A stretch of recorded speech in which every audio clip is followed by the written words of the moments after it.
Him all the glory once again. We do not have any power. I'm always saying it, and thank God our guest here today is a man of God. In addition to his being a core professional, I bless God's name once again. My name is Yinka Adepoju, but a lot of people call me Mr. Parrot. Omolara Jimmy Woo. Yes, I'm not here alone. Omolara Oyewole is here. Timileyin Fashoro, our funky copper, is here and he's busy pressing all he used to press. Our studio engineer Desmond Adepoju Popola is also he also full ground, like my friends would say. Okay, God all the glory. Tunde Olawo má bínú, producer ọ̀gá wa àgbà má bínú sí mi, mo ti wá yọ ẹlẹ́nu láàárọ̀ yìí. Ọlọ́run adarí jì mí. Àríra létà Ọlọ́run á wà pẹ̀lú wa. Ẹ̀yin yan wa, àtẹ̀dé Yorùbá àtẹ̀dé òyìnbó la fi ń gbé ètò yìí lárugẹ. Ọlọ́run ló ní ká máa ṣe bẹ́ẹ̀ kì í ṣàwa náà. Bí inspiration yẹn, ìmísí yẹn bá ti ń sọ̀kalẹ̀ bẹ́ẹ̀ láti máa ṣe. Ìbà f'Olódùmarè lẹ́ẹ̀kan sí. Ìbà f'Olódùmarè. Ìbà fẹ́yìn tẹ́ ń gbọ́ wa náà, a dúpẹ́ lọ́wọ́ yín. Ẹ lè wò wá ní Facebook Splash 105.5 Splash FM 105.5. Ẹ máa bá wa share. We're streaming live on Facebook. You will see us Splash 105.5 FM Splash FM 105.5. Desmond ń wò mí pé kí ni mò ń sọ yìí. Splash FM 105.5 bẹ́ẹ̀ ni ẹ máa bá wa tẹ̀ pínpín. Èmi náà wò yín o, gbogbo bẹ́ẹ̀ ṣe ń yọ sí wa. Akíndá kó wá bá mi ṣe kíní kí n máa wò. Ọlọ́run ti fún wa ṣe lónìí. So the program is still Parrot Extra on radio on Splash 105.5 FM, the most listened to radio station in this part of Nigeria. We thank God for this. Today is the 25th day of October 2020. Adebola Adefarati ní birthday mo rántí mo ṣe sọ 25th day and mo rántí Adebola Brigadier General Adebola Adefarati. God bless you. Happy birthday to you. So I appreciate our crew members. In the office, we are printing the next edition of Parrot Extra on radio. Parrot Extra magazine, one printed or what lọ́sẹ̀ tó ń bọ̀. Ní ó yẹ ká lè fi bromide cover ẹ̀ hàn yín bọ̀ mi tí bá lórí ọ̀fẹ́ máa fi hàn yín ó le jù.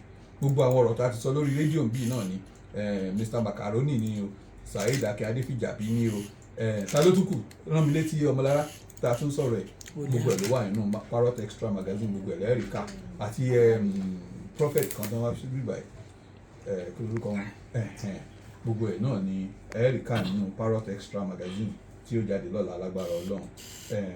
Àsọ̀rọ̀ Lágelú schools relay race náà gbogbo ẹ̀ náà wà ń bẹ, gbogbo ẹ̀ náà lẹ́ẹ̀ka àtúpẹ́. Èní àlejò wa ti wà ní sẹpẹ́, wọ́n ti wà ní kálẹ̀. Gbogbo bá dẹ̀ fẹ́ ṣe Ọlọ́run kọ́ wa mọ̀ ṣe. Ó kù kankan tí mo gbàgbé o, Ọláwálé Awẹ́. Ọ̀rọ̀ àwọn ọmọ, you know, we're always talking about Parrot special children. We visited a couple of schools last week and we gave them stuffs. Somebody that gave us the materials to give them, the bags, the exercise books. The person does not want his name mentioned on here. And funny enough, even the children that we are giving these stuffs, we are not supposed to be mentioning their names, but God is seeing us. And anybody that says we are not doing what is right, well, God is between us and God. We should do it that way because we must be seen as protecting these children.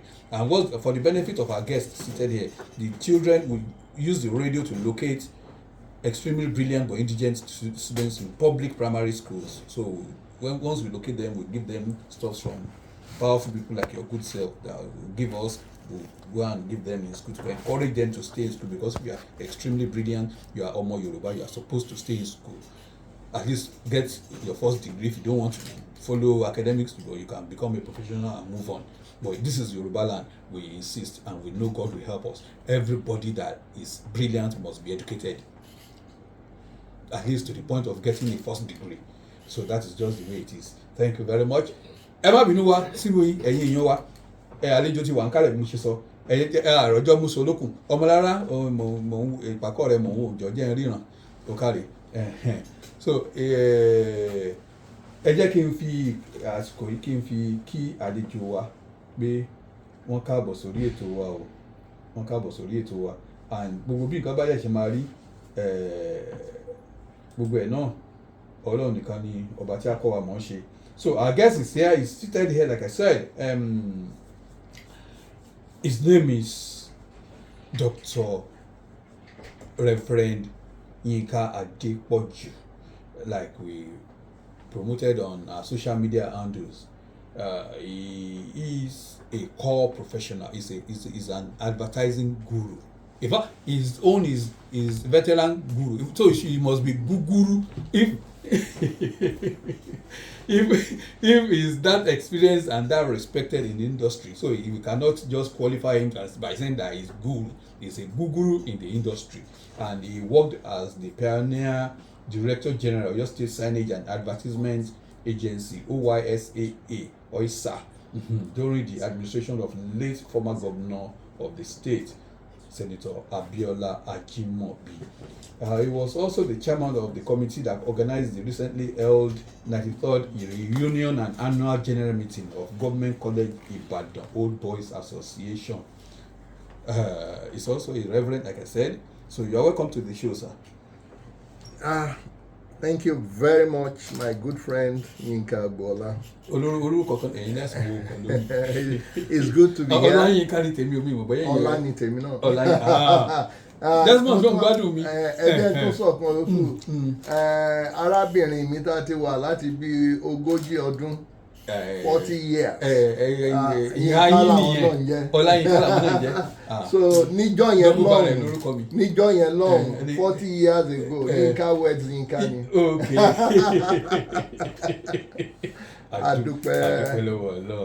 So thanks for graciously taking time off to be on this show with us. We appreciate you on behalf of management. We appreciate you for being with us. Splash 105.5 management, Tunde Olawu, and everybody here, we thank you for being here with us. And permit me also to congratulate you on the successful hosting of the 93rd reunion and annual general conference of the Government College Ibadan Old Boys Association. But can I ask you, is your alma mater now really fully prepared to run the school the way we have been leading it online and offline? Because GCI is now supposed to be fully under your control as GCI Old Boys Association. Are you fully prepared? With God, all things are possible. But let me start by appreciating our governor. Okay. The governor of the people, Engineer Oluseyi Makinde, FNSC. I want to use this opportunity to appreciate him again and again. We have been singing that song for quite a while now. Okay. And incidentally, it was at this last anniversary ceremony. So we used that opportunity to appreciate him.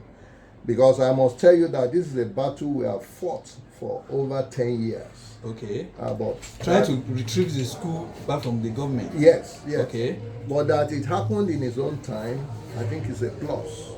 And so we are grateful, Mr. Governor, on behalf of the National President, the NEC members, and the entire Old Boys of Government College Ibadan. I say thank you, sir. We are grateful. So I will not talk about government college, not to lay in over. Benny, coming back to your question, sir. Kó tó tó àkókò yìí, láti bí ọdún mélòó kan sẹ́yìn tá bá ní kàkà lé ní èjì, a máa kà bí ọdún 15-20 ọdún ní àwọn Old Boys Government College ni wọ́n ti ṣàkíyèsí pé ń táwa bá ń gbà táwa lọ sílé ìwé bẹ́ẹ̀ kọ́ ló ṣe rí. Mo lè mú wa lọ sí bí 1979 nígbà tí ìjọba tó wà lóde ńgbà yẹn tí wọ́n ní gbogbo school ó ti di tìjọba, and as a result kò sí pé bóyá school kan special.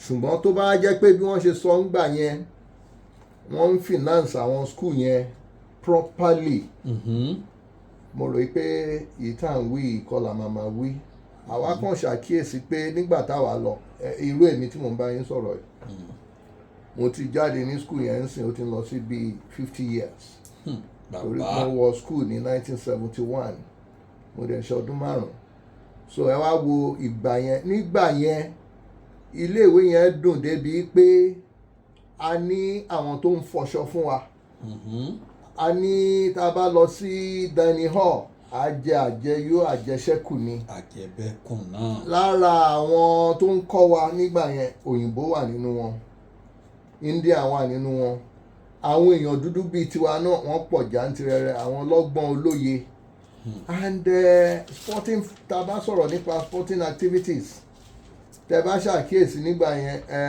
GCI máa ń gbégbá orókè mo rántí ọdún kan tí àwa àti Adéọlá Odútọ́lá college níjẹ̀bú Òde tí a gbá bọ́ọ̀lù stadium yẹn fẹ́ fàyà lọ́jọ́ náà lọ́hùn-ún ṣùgbọ́n ká tó wí ká tó fọ̀ àwọn Adéọlá wọ́n ti jù kan sínú àwọn government college kí ló ti wá jẹ́ gbogbo báwọn èèyàn wá ṣe ń jà fitafita tó ń bá ti dẹnu go post àkàn máa gbọ́ ẹ máa wulẹ̀ kò dẹ̀ wọlé ní tòótọ́ kí ni ẹ máa wulẹ̀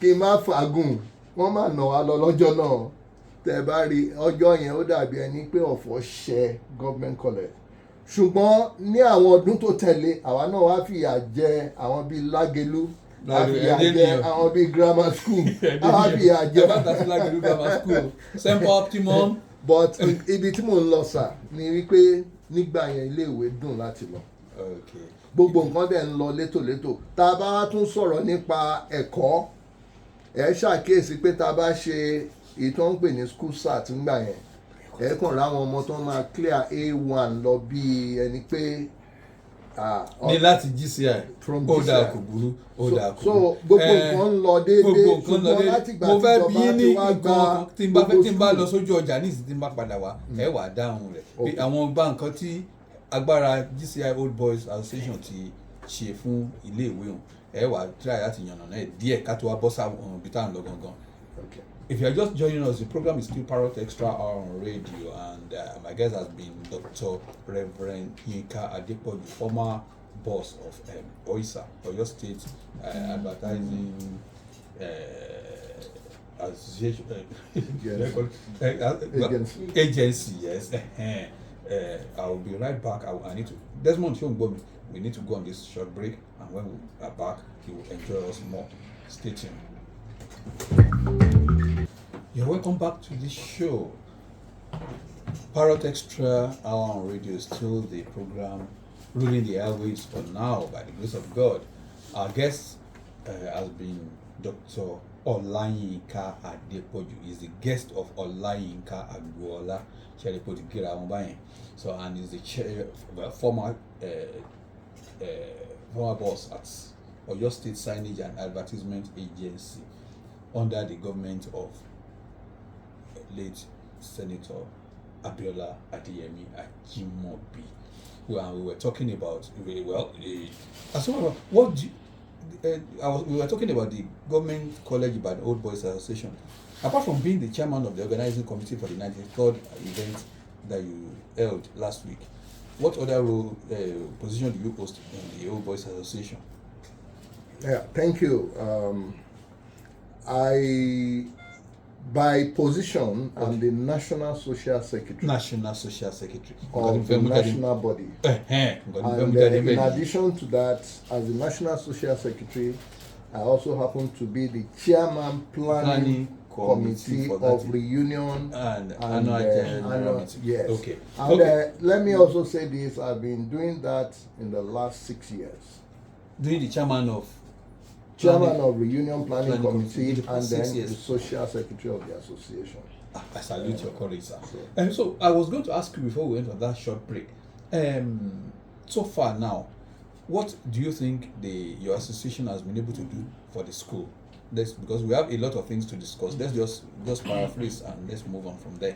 Well, to the glory of God, we have not at any time left GCI alone because we knew what GCI gave to us when we were there 50, 60 years ago. Okay. And for that reason, whatever we have achieved in life, or whatever position we are today, is by the training and the whatever was impacted in us when we were in school. Because I can say that that foundation that was laid by GCI has taken us to different levels of life. For example, we have professors, we have doctors, we have engineers. We are all over the place. So for that reason, we will not just sit back and look at the So in recent times, what have your association been able to do for All boys have done a lot. If we have to count, let's just talk about the major things you did for Okay, we have employed teachers. Okay. In addition to what the government gave the school. So it's like a kind of partnership between exactly your association and the government. Exactly. I can tell you that the Old Boys Association on its payroll has over 20 teachers. Okay. That they are paying for every month. To specially tutor the children, the students. Yeah, in addition to whatever the government is doing. Okay. And more than that, we have built hostels. Okay. Modern hostels, because we believe in boarding house system. Okay. Before we did that, majority of the students were actually day students. Okay. And when we were in school, most of us, if not all of us, were in the boarding house. And boarding house also impacted our life. Living in the boarding house is another way of training the students. So we felt we should not lose that value of putting people in the boarding house. So I can tell you, 2 old boys single-handedly built ultra-modern hostel that cost them over 300 million. Old boys. Just 2 old boys. Just 2. 2.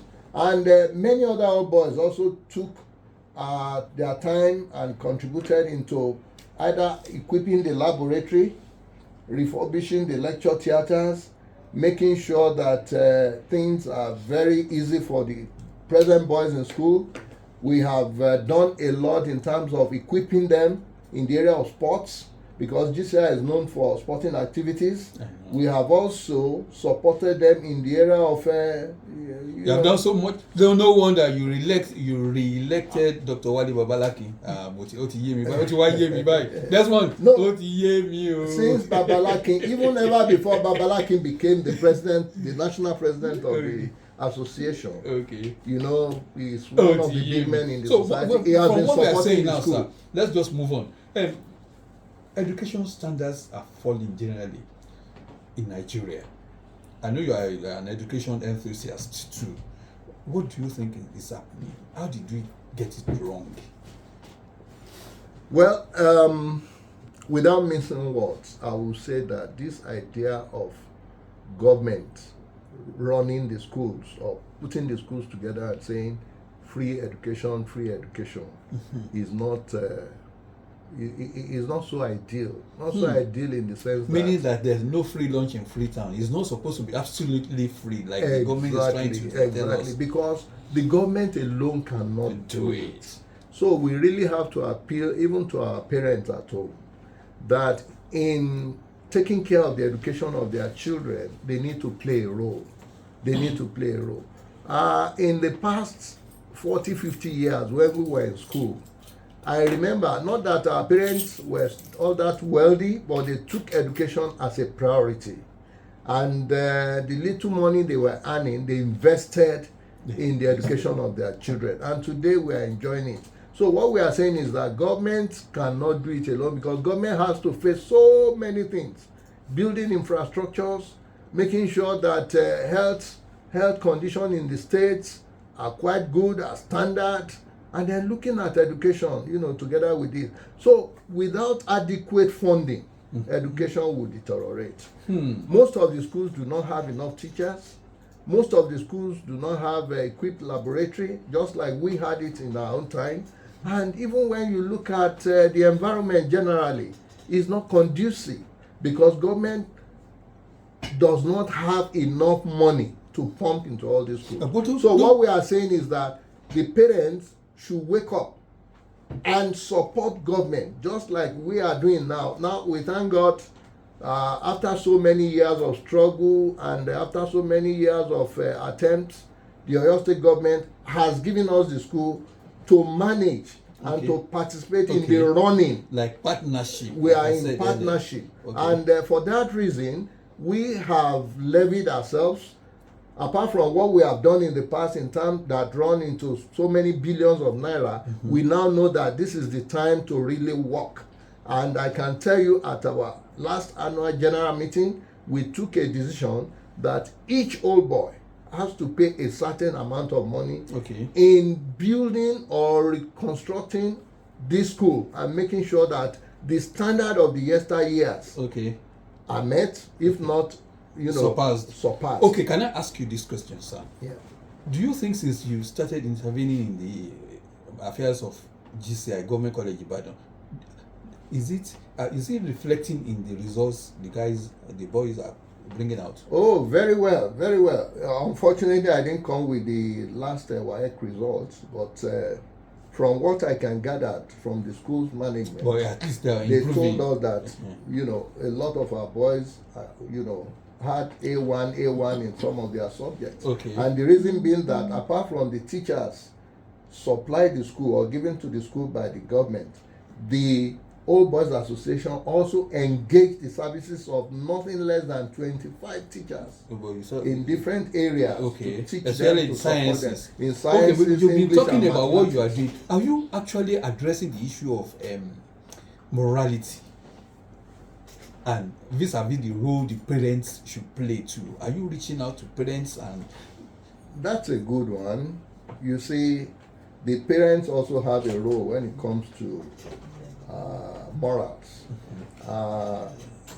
And the other way I look at it is that when majority of the students are in the boarding house, they have house masters. For example, in GCI we have traditions. You cannot cross the lawn. You cannot misbehave anyhow, and all of that. You must always be neat. You must be neat. You have all these ethics and standards that we follow. However, I'm also saying that while they are being taught all of that in school, the parents should also support at home. The parents are the first set of teachers. So when you train your child the way of the Lord, like the Bible says, when they grow up, they will not depart from it.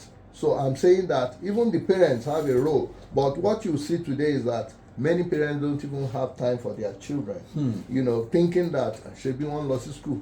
And does it really mean that when they go to school, you as parents should not take care of them?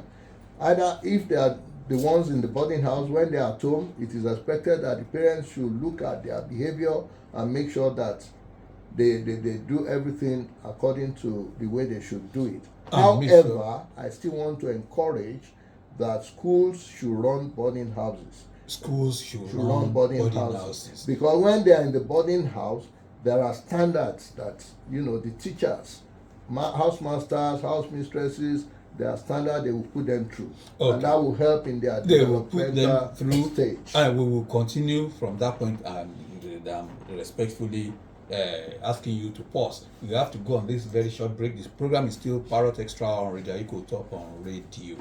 We will be right back after this short break. Don't go anywhere. Yeah, welcome back to the show. The program is still Parrot Extra Hour on Radio on Splash 105.5 FM, your integrity station, right here from Ibadan, White House, precisely Ibadan, the capital city of Oyo State. Our guest has been Dr. Yinka Adepoju, the former boss at Oyo State Signage and Advertisement Agency. Ẹ̀jẹ̀ bí yín lélẹ̀ ní Yorùbá torí ibi tẹ́ wọn àwọn ní pátákó àlẹ̀ mọ́ta táwọn wọ́n ń ṣe àwọn tẹ́ bá fẹ́ polówó ọjà tẹ́lẹ̀ àwọn billboard tó wà ń ta ni ẹ̀yin ṣe agbátẹrù ẹ̀ nígbà yẹn gbòòrò rẹ̀ ló bí ọdún mẹ́fà gan àbọ̀dún márùn-ún ọdún méje àwọn ni wọ́n kọ́kọ́ ṣe alága àjọ tí wọ́n ń ṣe pátákó polówó ọjà níta yẹn nígbà tẹ́ fẹ́ kó bẹ́ẹ̀ wọ́n lẹ́yìn dàbí pé èèyàn àti gómìnà Jimoh bípẹ́ ẹja ni kí ló ṣẹlẹ̀ gangan ẹja gbọ́ pé lórí pé wọ́n ní ọ̀dà pé ẹ má bínú pé mo gbọ́rọ̀ sí yín náà mo fẹ́ kẹ́ ẹ mọ́ kẹ́lẹ̀ mọ́ pé mo ní àìdíà nǹkan tí mo sọ ní mo yẹ fẹ́ kẹ́ ẹ má wàá yí mi mọ́ kọ́ ní àwọn olóṣèlú ń ṣèṣèlú ẹ̀ wọ́n yọ bíbọ dára wọn wọ́n yọ flex wọ́n yọ kinní kan lórí àdí kinní kan ẹja náà ń bẹ̀ kẹ́ ẹja tiẹ̀ gbọ́. ẹ ṣe olóòtú ibi tẹ́ ẹ parí ẹ̀ sí yẹn pé mi àti gómìnà Ajímọ̀bí jà kò sí nǹkan tó jọ. kò sí jà kò sí ta. ọmọ sí bàbá ni ọmọ ò sì lè bá bàbá jà. láàrin Ọlábísí tó ń ṣàkíyèsí ọ̀rọ̀ wọn. n tó ṣẹlẹ̀ ni pé ṣé rí nígbà tí wọ́n kọ́ àwa níléèwé àwọn nǹkan kan wà tó ń pè ní ethics of the profession. Bẹ́ẹ̀ ṣe ń wò mí yìí mo wà lára àwọn tó ga jù níṣẹ́ advertising ní Nàìjíríà. àdúpẹ́ lọ́wọ́ Ọlọ́run. ìdí tí mo ṣe sọ bẹ́ẹ̀ ni pé ní gbogbo profession téèyàn bá ti jẹ́ fellow. bẹ́ẹ̀ni. ó dàbí ìgbà téèyàn jẹ́ san ní law. àbí tó jẹ́ professor. tàbí tó jẹ́ professor. òun náà mo sọ pé kò yẹ ká máa pè yín gúrú ló yẹ ká máa pè yín ní ẹ̀dá. so àwa tá a bá wá jẹ́ aṣíwájú iṣẹ́ kò gbọ́dọ̀ já wa láti máa ba nǹkan jẹ́. I started advertising 37 years ago, 1985. Mo dẹ̀ dúpẹ́ lọ́wọ́ Ọlọ́run pé mo ṣiṣẹ́ yẹn bó ti tọ́ àti bó ti yẹ. Mo dé òkè pátápátá téèyàn lè dé nínú profession téèyàn bá wà.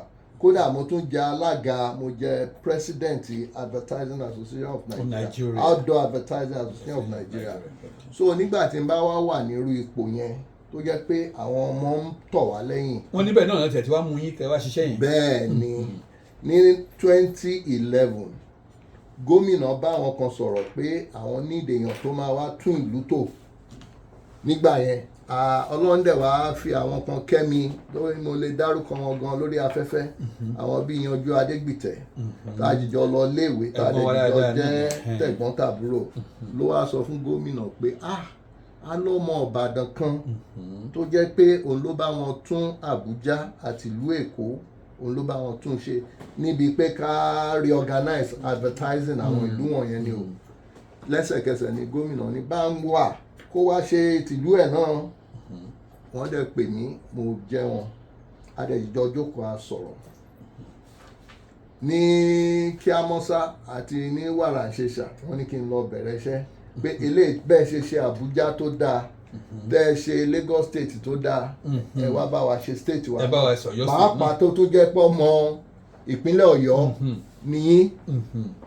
mo yá ní bàbá ẹ ṣé o. ọmọ Ìbàdàn original gangan. ọmọ Ìbàdàn mo ní bàbá ẹ ṣé o bí mo ṣe jẹ́ ní àkọ́kọ́ èyí tá à ń pè ní pioneer director general Ọ̀yọ́ state signage and advertisement agency.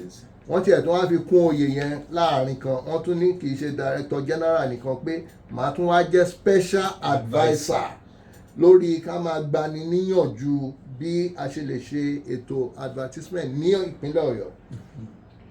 a dẹ̀ ń bá iṣẹ́ yẹn lọ à ń bá lọ a gbìyànjú torí tá a bá ní ká wo ṣàkun ẹ̀ á rí i pé nígbà yẹn nígbà táwa dé ìlú ò bójúmu àwọn tó yẹ ká yọ ayọ̀ àwọn tó yẹ ká túntò àtúntò gbogbo ẹ̀dẹ̀ wá rẹwà. ẹ sì ń kárí àwọn stakeholders along. bẹ́ẹ̀ ni a pè pàdé àwọn stakeholders pé báyìí la ṣe ṣe o báyìí la ṣe ṣe o wọ́n dẹ̀ faramọ́ àwọn tí ò faramọ́ wà o ṣùgbọ́n n tó help wa nígbà yẹn ni pé a ṣe òfin a kọ́kọ́ lọ sílé ìgbìmọ̀ aṣòfin a ṣe òfin tá a fi gbáǹdì pé ẹni tó bá ṣe báyìí ìjìyà báyìí ni ó wà. so gbogbo bá a ṣe ń ṣe akitiyan yẹn gbà yẹn òfin back wa up. so but ju gbogbo ẹ̀ lọ ṣe mọ̀ páwọn èèyàn wọn kì í fẹ́ kí a yí nǹkan padà. wọ́n change they don't want change. wọ́n ṣàfẹ́ nígbà àkọ́kọ́ dé wọ́n ní ibi tó ti wá lọ padà sí. a kì í ṣe báyìí àwọn kan tiẹ̀ láwọn ò kì í sanwó pátákó ìpolówó ọjà àwọn ò kì í sanwó bánà ṣùgbọ́n èmi ti yín tó tó ń gbà tá a bára wọn sọ̀rọ̀ lórí rédíò lórí tẹlifíṣàn a mú wọn lọ́kàn wálẹ̀ a dẹ̀ jẹ́ kó yé wọn pé tiwọn náà là ń ṣe àti ti ìjọba tó wà lórí àlééfà ńgbà yẹn a wá bẹ̀rẹ̀ sí rí owó láti ibi iṣẹ́ yẹn a dúpẹ́ lọ́wọ́ Ọlọ́run níwọ̀nba ọdún bíi 7 tí mo ṣe a pa almost 2 billion lórí iṣẹ́ yẹn ṣùgbọ́n bá a ṣe ń ṣe lọ ẹ mọ̀ pé ní gbogbo àwùjọ ẹ̀rí àwọn kan àwọn bàṣẹ̀jẹ́ èèyàn àwọn èèyàn burúkú wọ́n ṣáà lọ ń bá gómìnà wọ́n ń tẹnubọlẹ̀ wọ́n ṣe àwọn lẹ́nu tó tún lè ṣe dáa ju bàbá yìí lọ àwọn tún àti pé bàbá yìí kò lójú àánú a lè lójú àánú nítorí pé bí wọ́n ṣe pè láwa a gbọ́dọ̀ ṣe àmúlùmọ́là we must go straight to the point so mi wá lè sọ ó dàbí ẹni pé àwọn tó ń lọ ń bá gómìnà yẹn wọ́n wọlé sí wọn lára so nígbà yẹn gómìnà yẹn bàbá mi ló jẹ́ o torí ẹni tí mo nífẹ̀ẹ́ sí púpọ̀ tí mo dẹ̀ kọ́lọ́n bá wa fọ̀rùn kẹ́ wọn Ọlọ́run kó fọ̀rùn kẹ́ wọn mo wá sọ fún gómìnà wa pa àwọn àṣẹ kan wípé kí n ṣe báyìí mo wá sọ fún wọn pé bàbá àwọn kan náà sì lọ sọ fún wọn pé kí wọ́n pàṣẹ yẹn wọ́n lọ gbà wọ́n nímọ̀ràn yẹn bóyá àwọn yẹn wá jẹ́ ó dàbí ẹni pé àwọn yẹn bóyá àwọn yẹn jẹ́ bíi party members àwọn olóṣèlú mo ń gbọ́. so bàbá wa sọ fún mi pé nǹkan tó ń gbọ́ ni pé àwọn rí nǹkan báyìí kákúkú làmọ́lẹ̀. ẹ làmọ́lẹ̀ gbogbo bí ìjàmbá sọ ẹ mọ́ pòwe ẹ mọ́ ṣe lọ́rọ̀. pé kò yẹ kí àwòrán lágbájá kan wà nìkan kò yẹ kí àwòrán. tọ́jú ọmọ ẹgbẹ́ ibòmíì. alátakò wọ́n ní bàbá ṣe rí pátákó tí wọ́n ń tọ́ka sí yẹn mo ní tó àwọn pátákó tó jẹ́ pé a ti rẹ́gísítà táwọn tó ní àwọn pátákó yẹn tí wọ́n sì ti san owó sí àsùnwọ̀n ìjọba. àwọn náà ní exclusive right. dín tó bá wù wọ́n lè gbé sórí ẹ̀. no what are you telling me kìnìkan wọ́n á níwẹ̀ gẹ́gẹ́ bí a ṣe kọ́ èmi o àti iṣẹ́ tí mo mọ̀ tí mo dókè nídìí ẹ̀ kò yẹ ká ṣe bẹ́ẹ̀. so yẹn ló dàbí ẹni pé ó fẹ́ mú gbọ́n mi sí omi ò tó wá pé tó bá ti lè ṣe á dàbí ẹni pé wàá fi iṣẹ́ yẹn lẹ̀. ó step aside. mo dẹ̀ ní okay no problem ethics first. bẹ́ẹ̀ni. the professional ethics is so important to me. kí ni mo fẹ́ sọ fún àwọn tó ń fi mí joyè fellow nígbà tí n bá wá ṣe nǹkan tó lòdì sí nǹkan tí ò yẹ ká ṣe. tẹ wàá di irú nǹkan báwọn tẹ superintend lórí irú nǹkan báwọn. kódà wọ́n lè yọ mí nínú ẹgbẹ́. wọ́n lè yọ yín. wọ́n á gbogbo táìtù yẹn wọ́n á já gbogbo. àmọ́ àwọn láti ìgbà tẹ́ ti wá kúrò jọba ọ̀hún àwọn míì ti wà pò yín tó ń ṣe gbogbo nǹkan tí gómìnà ìgbà náà àwọn gómìnà ìgbà náà ní ká máa ṣe tó ń ṣe. ṣe mọ̀ pé àwọn olóyìnbó máa ní individual differences. ok èmi jẹ́ nítorí àwọn tó ń wà ní conscience. ṣé wọ́n ṣe ọmọ ẹgbẹ́ yín. tó mi ìwo ìwé wọn ṣùgbọ́n nǹkan tí mo mọ̀ ní pé òfin kan tiẹ̀ ti wá déta nísìn ní akon ni olórí ẹgbẹ́ wa but láìpẹ́ yìí ni wọ́n yí padà sí akon advertising regulation council of Nigeria. It used to be advertising practitioner council of Nigeria. wọ́n ti wá lọ sílé ìgbìmọ̀ asòfin wọ́n wá ní everything about advertising wọ́n gbọ́dọ̀ máa regulate ẹ̀ so wọ́n ń jẹ́ advertising regulatory council of Nigeria akon ni ó wá ní àṣẹ láti sọ pé nǹkan báyìí lẹ gbọ́dọ̀ ṣe nǹkan báyìí lẹ gbọ́dọ̀ ṣe gbogbo àwọn tó ń ṣiṣẹ́ ìpolówó ọjà àbí tó ń ní pátákó wọ́n gbọ́dọ̀ rẹ́gísítà pẹ̀lú akon ẹni tí ò bá rẹ́gísítà tó bá ń ṣe ó kàn sí ń ṣe ni o nígbà tí wọ́n bá da àwọn ọlọ́pàá jáde gbogbo ẹni tí ò ní ìwé ìdánimọ̀ pé mo jẹ́ ọmọ ẹgbẹ́ tó bá dẹ̀ ṣẹlẹ̀ sí wọn wọ́n á rán ṣùgbọ́n ju gbogbo ẹ̀ lọ téèyàn bá kọ́ṣẹ́ tó mọṣẹ́ kò yẹ kó fiṣẹ́ yẹn kò yẹ kó ṣe àdàlú àti mọ̀kàrúrù pẹ̀lú ẹ̀ ó dàbẹ̀ ni pé kí dókítà àbí lọ́ọ̀yà kó kọ́ṣẹ́ tó dẹ̀ jẹ́ pé ó ní àwọn ethics of the profession kó wá sọ pé torí kinní kan torí pé wà ní òṣèlú gbogbo gómìnà ní kò ń ṣe nǹkan kan ni àwọn àkọ ìgbà ọjọ́ ti lọ Desmond ti fẹ́ kí wọ́n fi bàbá. nídìí iṣẹ́ yìí ọ̀gá ni wá àdẹ gbọ́dọ̀ hùwà. àmọ́ ní ìsìn tó bá ti gbọ́ òṣèlú ti dòde gbogbo àwọn tó ń yọ pátákó ara wọn tó lógbòde kan ní ìsìn tó ń yọ flex tó ń yọ kí ìmọ̀ràn wo lẹ́ni fún wọn. olóòtú kò yẹ kó rí bẹ́ẹ̀.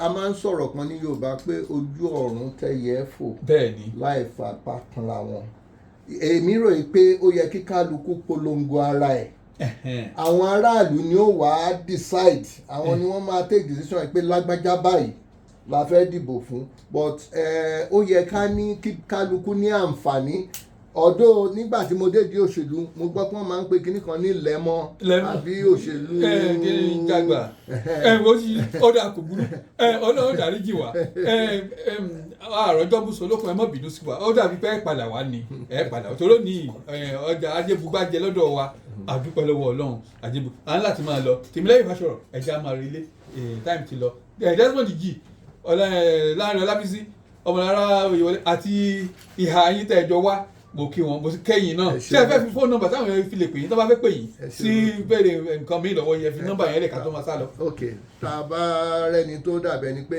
nǹkan díẹ̀ rú lójú tó fẹ́ pè wá ẹ lè pè wá sórí aago